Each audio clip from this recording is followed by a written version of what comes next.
Hey everybody, it's Everett back with you from Hood Time Welding. Today we're going to continue our series on different welding processes and the basics of them. Last video we talked about acetylene welding. This video we're going to be talking about MIG. MIG welding is a wire feed weld.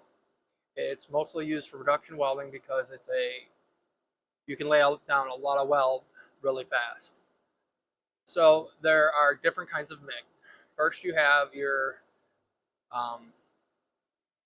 can have a flux core. What this is you have the wire, your metal is actually on the outer side of the wire, and inside you have a flux.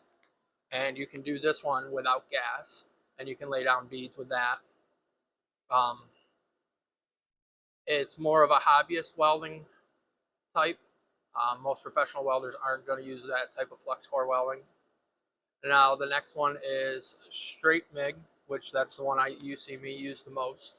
And it's a solid wire with a spool gun, or I say a spool gun, I'm sorry, with the gun. And the gas you're going to use for that is a 75-25 mix. This one does require that gas. Sorry. One of the advantages of that flux core is if you're out and it's a windy day, your gas is going to blow away if you're trying to use regular MIG. Where with the flux core, you have the flux, it's sort of more like a stick, other than it just feeds continuously, where with stick you have to stop. But most shops, you're going to see regular MIG with the 75-25 hard wire. And it's a short circuit arc, so that means if you slowed it down enough, you would actually see every time that arc short circuits and deposits your weld. There's two more kinds of wire feed type MIG. There's spray MIG, which it actually doesn't make contact with the plate and it sort of just sprays. This one you have to have at least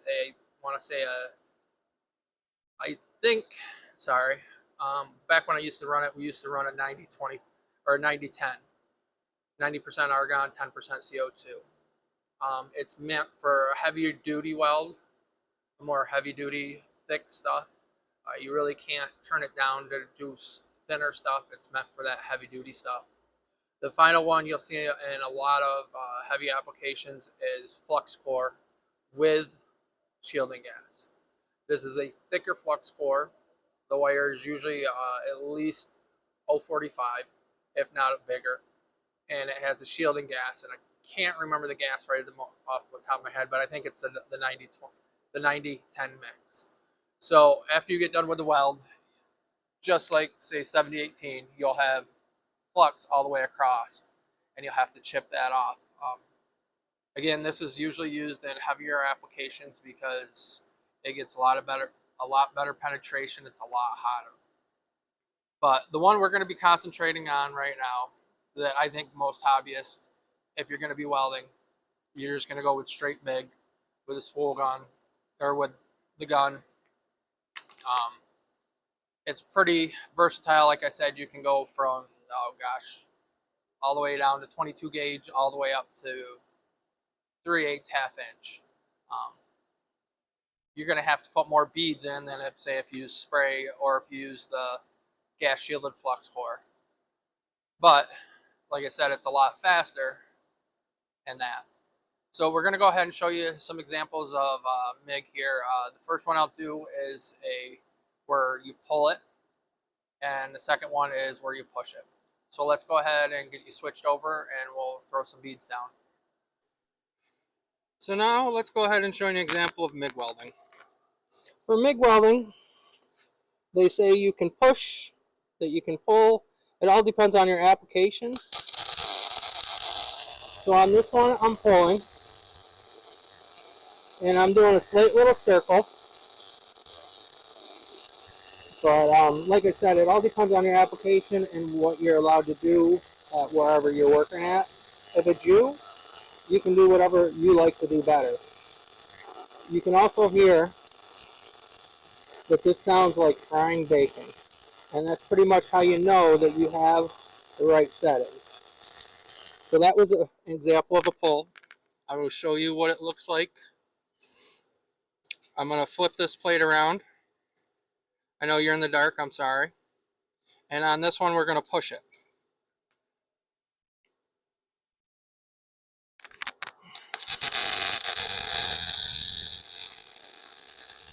This one, I'm just pushing it along. I'm not even moving it around at all. I'm just slowly pushing it along, watching it hit the toes on the top and the bottom so that I know I'm getting a good weld.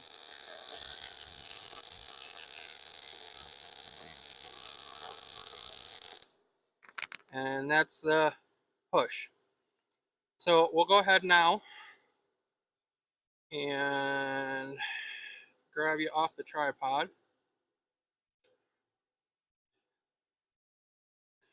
So this is where I was pushing it. You can see it's pretty decent weld. I got a little fast in that one spot, but it looks nice.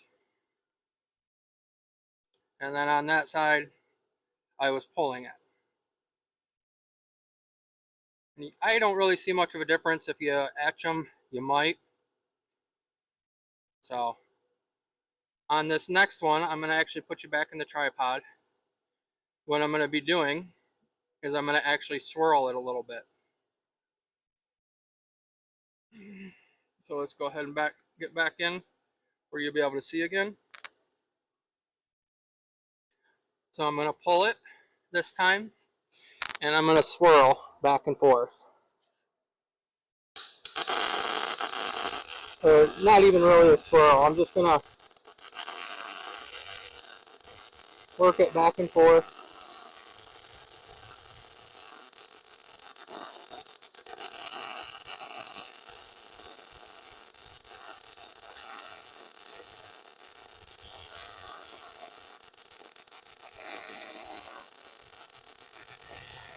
Sounds like I might, or seems like I might need a new tip. This one might be a little bit dirty.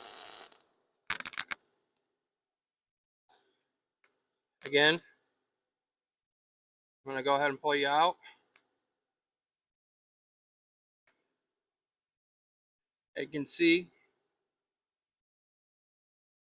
I should have concentrated a little bit more on the bottom so it would flatten out a little bit. But I'm just sort of trying to show you what it looks like when you do it. Just trying to get it turned around here. So anyways, that's MIG welding. MIG welding is a very useful one. It's very versatile. I end up using MIG a lot because it's a lot faster than some of the other processes. And like I talked about before with the wire feed, you can do the spray MIG or you can do flux core, all depending on how you're set up. But for most hobbyists, straight MIGs is going to be the way to go for you because you can go from real thin to real thick.